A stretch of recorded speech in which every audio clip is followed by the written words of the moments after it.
"We're done," Kyle texted. "Get your stuff from the storage unit."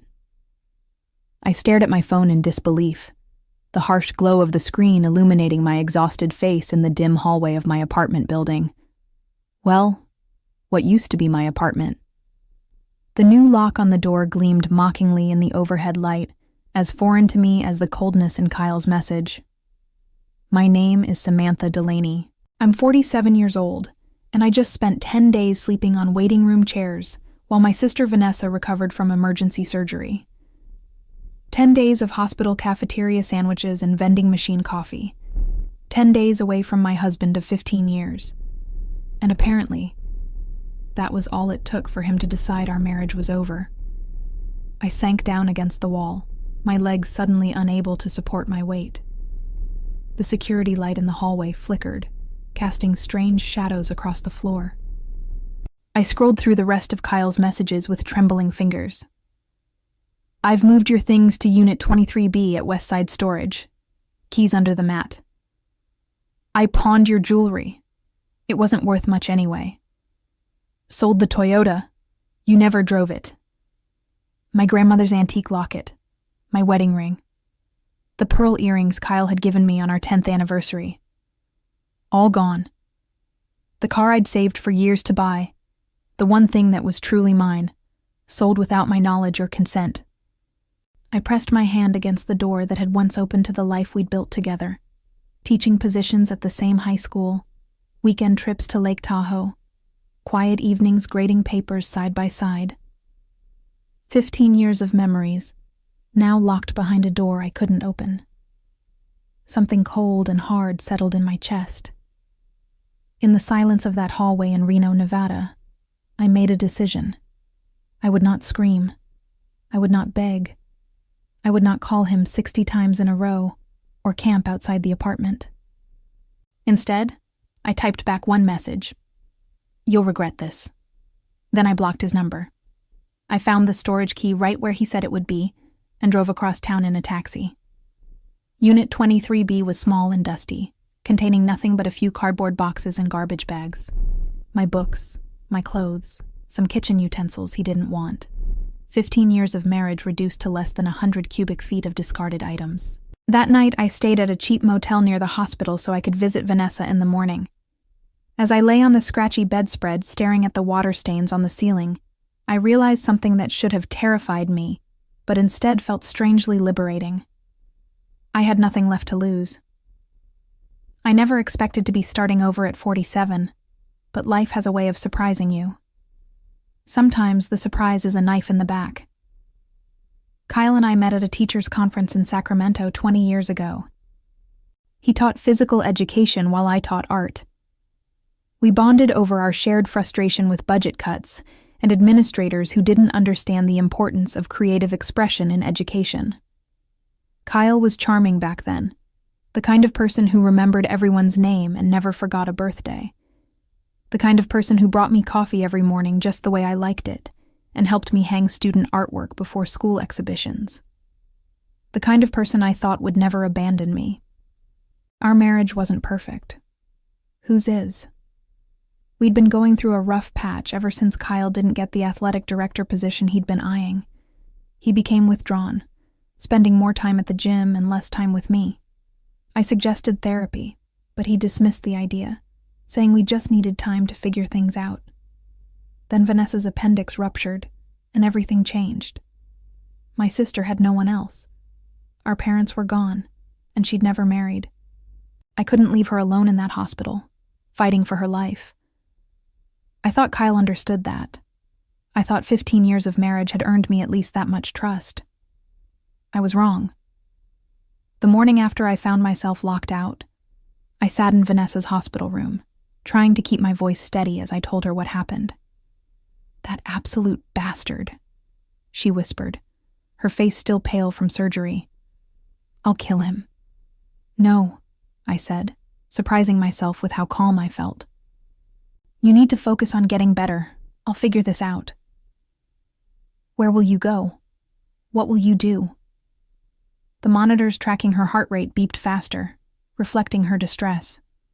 I took her hand, feeling oddly protective despite being the one whose life had just imploded. I've got some savings. Not much, but enough to rent a small place for a few months. And I've been thinking about that arts administration program at the university. Maybe it's time I finally applied. Sam, Vanessa said, using my childhood nickname, you don't have to pretend with me. It's okay to fall apart. I looked out the window at the Sierra Nevada mountains in the distance, their peaks dusted with early snow. I'm not pretending, I said. I'm just done wasting time on someone who could throw away 15 years so easily. That evening, I found a small studio apartment I could afford on my teacher's salary. It was close to the school where I taught and had just enough room for my reduced belongings. As I unpacked my few remaining possessions, I discovered something Kyle had overlooked: my portfolio of digital artwork, backed up on an external hard drive. 3 months after Kyle changed the locks, I received divorce papers in the mail. He'd cited irreconcilable differences as the reason for our separation. I almost laughed at the clinical term for what had happened. Irreconcilable differences didn't quite capture the magnitude of coming home to find yourself homeless, your possessions sold, your marriage over via text message. The legal document listed our shared assets. Kyle had claimed everything of value: the apartment, the furniture, our joint savings account. He'd even taken half my retirement fund. According to his lawyer, I was entitled to nothing else, since I had abandoned the marriage by staying with my sister during her health crisis. I sat at my small kitchen table, staring at the papers until the words blurred. The pain I'd been holding at bay threatened to overwhelm me. For a moment, I considered calling Kyle, demanding an explanation, fighting for what was rightfully mine. Then my phone buzzed with a notification. An email from the university. I'd been accepted into the arts administration program with a partial scholarship. Classes would start in 6 weeks. It felt like a sign. I could spend months, maybe years, fighting Kyle in court for material possessions, or I could invest that energy in rebuilding my life. I signed the divorce papers without contesting his claims, much to the frustration of the lawyer Vanessa had insisted I consult. He's walking away with everything, the attorney warned. You're entitled to much more than this. I know what I'm entitled to, I replied, and I'll get it back my own way. That night, I called my principal and resigned from my teaching position, effective at the end of the semester. 20 years in the public school system ended with a 10-minute conversation. I felt a momentary pang of regret for the students I'd leave behind, but I knew this was necessary. I couldn't risk running into Kyle in the faculty lounge or the parking lot. I couldn't teach in a place where people would whisper about my failed marriage. When I told Vanessa my decision, she was skeptical. You're letting him win, she argued. That school was your life before him. That's the problem, I said. Everything in Reno reminds me of Kyle. The school, our favorite restaurants, the park where we used to walk on Sunday mornings. I need a clean break. And then what? She asked. You'll get your degree and... I showed her the digital art portfolio I'd been working on. Illustrations, animations, and interactive designs I'd created over the years as a hobby. There are art therapy programs around the country using digital tools to help people process trauma, I explained. I've been researching them. With my teaching background and this degree, I could develop something similar. Vanessa studied my work, her expression softening. These are beautiful, Sam, but art therapy programs take years to establish, and you need to eat in the meantime. I've applied for a night job at the university library, I said. Between that and my scholarship, I'll manage. I have to try, Van. I need something that's completely mine. As I left her house that evening, the winter sun setting behind the mountains, I felt the first stirrings of something I hadn't experienced since finding that new lock on my apartment door. Hope. My new life developed a rhythm. Days in class, evenings at the library, late nights working on my portfolio.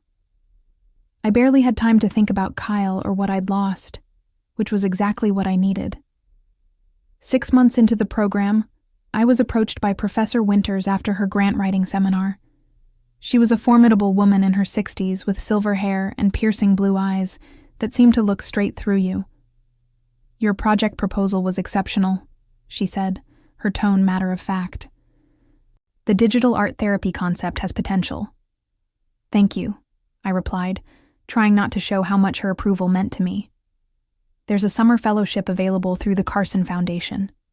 It provides funding for innovative arts initiatives with social impact." She handed me a brochure. "The deadline is next week. I suggest you apply." That night, I stayed up until dawn refining my proposal. An accessible digital art therapy program designed for people experiencing major life transitions, divorce, bereavement, illness. Users would move through guided creative exercises that helped them process their emotions through visual expression. I called it Canvas Art Therapy Reimagined. 2 months later, I received the fellowship. It wasn't life-changing money, just $15,000, but it was enough to develop a pilot version of the program. I hired a programmer from the computer science department to help build the platform and spent every free moment creating content. By the time I graduated with my master's degree, Canvas was ready for limited release. We invited 50 participants to test the program: cancer patients, recently divorced individuals, people who had lost loved ones. Their feedback was overwhelmingly positive. "For the first time, I could express what I was feeling without having to find the words," wrote one participant. "I look forward to my Canvas time every evening," wrote another. "It's helping me rebuild myself." I secured a small office space in downtown Reno with the last of my fellowship funds. It wasn't much, just a desk, a computer, and a view of the city where my old life had unraveled. But it was mine. I launched Canvas officially on the 1-year anniversary of the day Kyle had changed the locks. The first month brought 30 subscribers. The second month, 50. By the third month, we had over 100 people using the platform regularly. It wasn't enough to support me financially. I still worked at the university library 4 nights a week. But it was growing. Then came the email that changed everything. "Ms. Delaney, I'm a producer with National Morning. One of our staff members has been using your Canvas program to cope with her mother's cancer diagnosis, and she's shared her experience with our team. We're interested in featuring Canvas in our Innovations in Mental Health segment. Would you be available for an interview?" My hands shook as I read the email. National Morning was watched by millions of people across the country. This kind of exposure could transform Canvas from a struggling startup to a recognized brand overnight. I immediately called Vanessa. "This is it," she said, her voice vibrating with excitement. "This is how you show Kyle what he threw away." I paused, realizing something important. "I haven't thought about Kyle in months," I said slowly. "This isn't about him anymore. This is about what I've created." And it was true. Somewhere along the way, in the late nights and early mornings, in the code reviews and content creation, in the feedback sessions and grant applications, I had stopped defining myself by what I'd lost. I had become someone new, someone I liked better than the woman who had been so devastated in that hallway. The day before the interview was scheduled to air, I received an unexpected visitor at my small office. Janet, my former colleague from the high school art department, stood in the doorway, looking uncomfortable. "I hope you don't mind me stopping by," she said. "I saw the promos for your interview tomorrow and, well, I thought you should know. Kyle's been fired." Janet perched on the edge of the chair across from my desk, clearly uncomfortable with her role as messenger. "He's been selling equipment from the athletic department," she explained. "Weights, uniforms, even electronics from the coach's office. The new athletic director noticed the discrepancies in the inventory and started investigating. They found receipts from pawn shops all over town." I felt an odd detachment as I processed this information. How long had it been going on? Over 2 years, apparently. It started small, but lately... She hesitated. "Things haven't been going well for him since you left. He's been drinking a lot, missing classes." The administration was already on the verge of disciplinary action when this came to light. 2 years. That timeline wasn't lost on me. Kyle's theft had started around the same time he'd begun withdrawing from our marriage, long before Vanessa's emergency or the locked apartment door. "There's more," Janet said, her voice dropping. "The car, your Toyota. The police are investigating the sale. Apparently, Kyle forged your signature on the title transfer.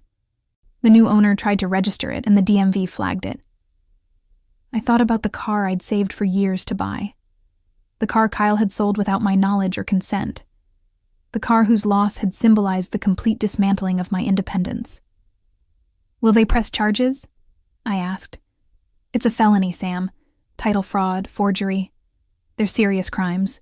He could face jail time. I should have felt vindicated. Wasn't this what I'd promised when I texted, "You'll regret this"? But instead, I felt hollowed out. The man Janet described, drinking, stealing, forging documents, was a stranger to me. After she left, I sat in my quiet office, watching the sun set over the mountains. My interview was scheduled for 7 a.m. Eastern Time tomorrow, 4 a.m. in Nevada. I should have been reviewing my talking points, preparing for questions. Instead, I was thinking about Kyle, trying to reconcile the man I'd married with the person he'd become. My phone buzzed with an incoming call. The number was unfamiliar, but the Reno area code told me enough. I answered without speaking. "Samantha?" Kyle's voice was rougher than I remembered, with an edge of desperation. "Please don't hang up." I remained silent. "I saw the promo for your interview. You look really good. I'm happy for you." Still, I said nothing. "I know you know about the school, about the car. I messed up, Sam. I messed everything up." His voice broke. "I've been trying to call you, for months, for over a year. 365 calls. You never answered." I hadn't known about the calls. I'd blocked his number that night in the hallway and never unblocked it. Whatever messages he'd sent had disappeared into the digital void. "Say something, please." Finally, I spoke. "What do you want, Kyle?" "I want to apologize. I want to explain." "I don't need your explanation," I said, surprised by the steadiness in my voice. "Whatever you did, whatever your reasons were, it doesn't matter anymore." "Sam, no," I said firmly. "You don't get to call me that. You don't get to pretend we're still close. You threw me away like I meant nothing. You sold my possessions. You locked me out of my own home." "I was desperate," he whispered. "I had gambling debts. I was scared and stupid and—" "Stop," I interrupted. "I'm not interested in your excuses. You made your choices. Now you're facing the consequences." There was a long pause. When he spoke again, his voice was hollow. "The police want me to turn myself in tomorrow. Then that's what you should do." "Will you be back from New York by then? Could we meet? Just once?" I closed my eyes, feeling the weight of our shared history pressing down on me. 15 years of marriage, the good days and bad, the life we'd built, and the way it had ended. "No," I said finally. "I don't think that would be helpful for either of us." I ended the call before he could respond, then turned off my phone completely. I had an early flight to catch and a new future to embrace. Kyle belonged to my past. The National Morning Studio was a whirlwind of activity. Production assistants with headsets rushed past, camera operators adjusted equipment, and makeup artists fussed over the hosts and guests. In the green room, I sipped water and tried to calm my nerves. 5 minutes, Ms. Delaney," a young woman with a clipboard informed me. I nodded, smoothing the sleeves of my blue blazer, the most professional item in my limited wardrobe. Beneath the jacket, my heart hammered against my ribs. "You're going to be great," the makeup artist assured me as she applied a final touch of powder. "Just remember to look at Jessica, not the camera." Jessica Chen, the host of the Innovation segment, had a reputation for thoughtful interviews, Still, I ran through potential questions in my mind, rehearsing answers about Canvas, its development, and its impact. What I wasn't prepared for was her first question after the cameras started rolling. Samantha, Canvas was born from your own experience with loss and transition. Can you tell us about that journey? I froze momentarily.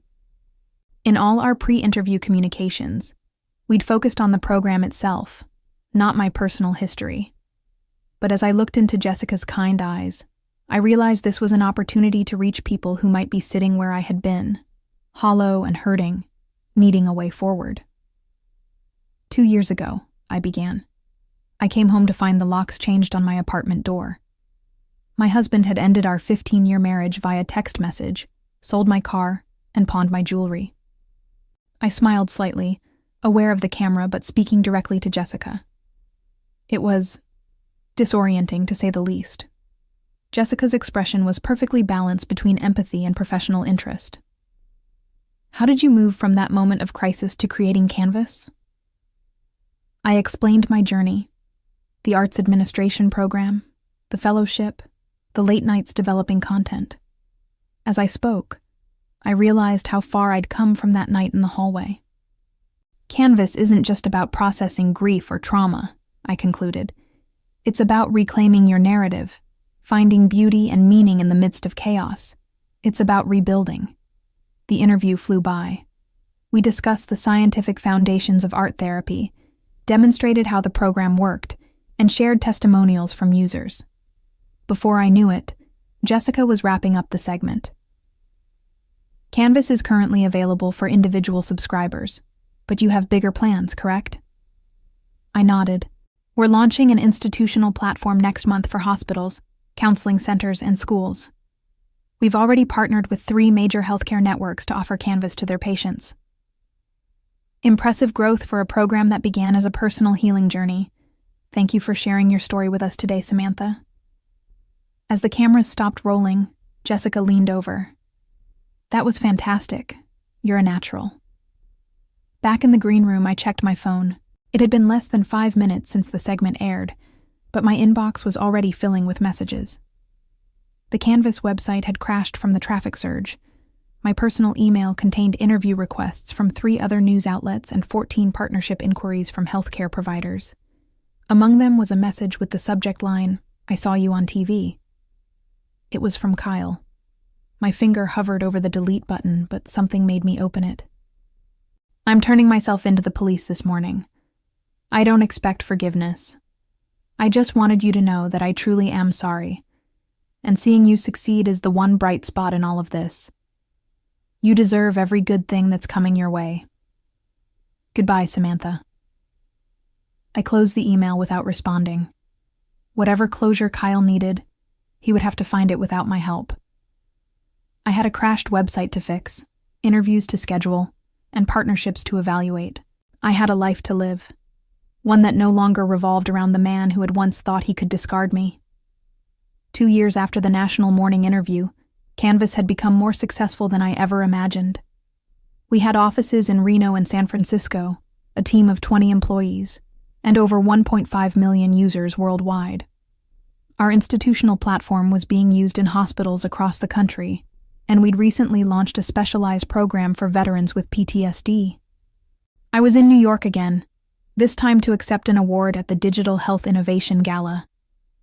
The event was being held at an elegant hotel ballroom filled with healthcare executives, tech entrepreneurs, and investors. As I sat at my table, watching other honorees give their speeches, I felt a mixture of pride and disbelief. How had the broken woman in that hallway transformed into this person, the founder and CEO of a thriving company, about to receive recognition from industry leaders?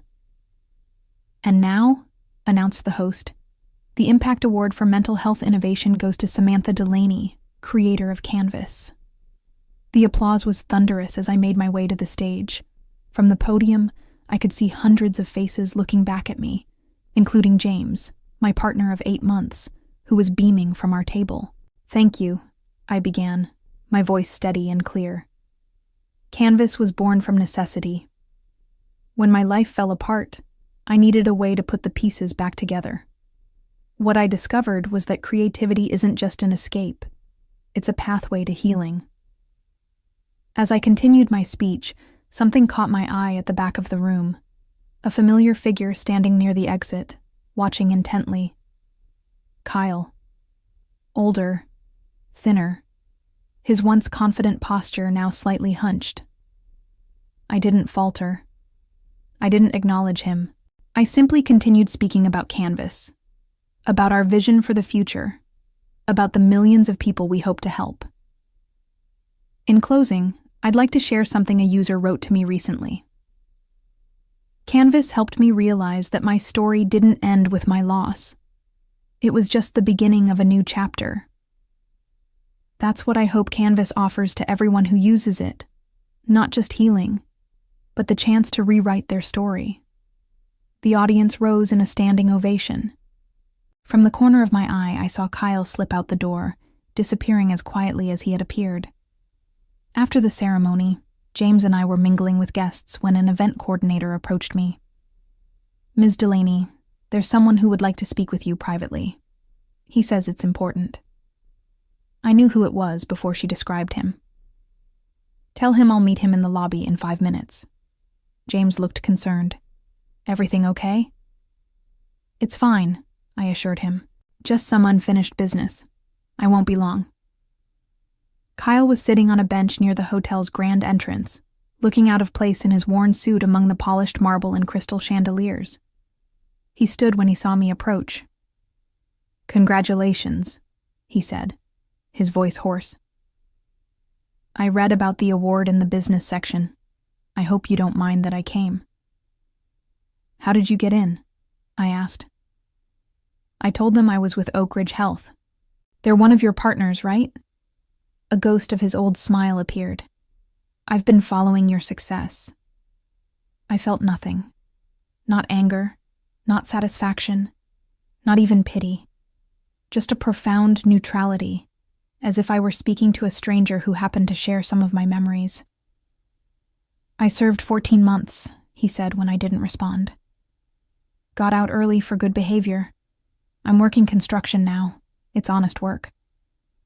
"I'm glad to hear that," I said, and I meant it. I didn't wish him ill. I just didn't wish him anything at all. "I keep thinking about what I threw away," he continued. "Not just our marriage, but the person you were becoming. I could have been part of this." He gestured vaguely toward the ballroom. "No," I said gently. "You couldn't have. This happened because you left." His face registered surprise, then understanding. Canvas, my success, my new life. None of it would have existed if he hadn't locked me out that night. "I should go," I said. "My partner is waiting." "You're happy?" he asked, the question barely audible. I looked back toward the ballroom, where James was chatting with colleagues, where my award sat gleaming on our table, where my future continued to unfold. "Yes," I said. "I am." As I walked away, I heard Kyle call after me. "Samantha?" I turned. "You were right," he said. "I regret it, every day." I nodded once, acknowledging his words without responding to them. Then I returned to the celebration, to the life I had built from the ground up, a life that was finally, completely my own. Looking back at my journey, from that desperate night in the hallway to becoming the founder of a successful company, I realized that sometimes the best revenge isn't about making someone else suffer. It's about ensuring they can see exactly what they lost.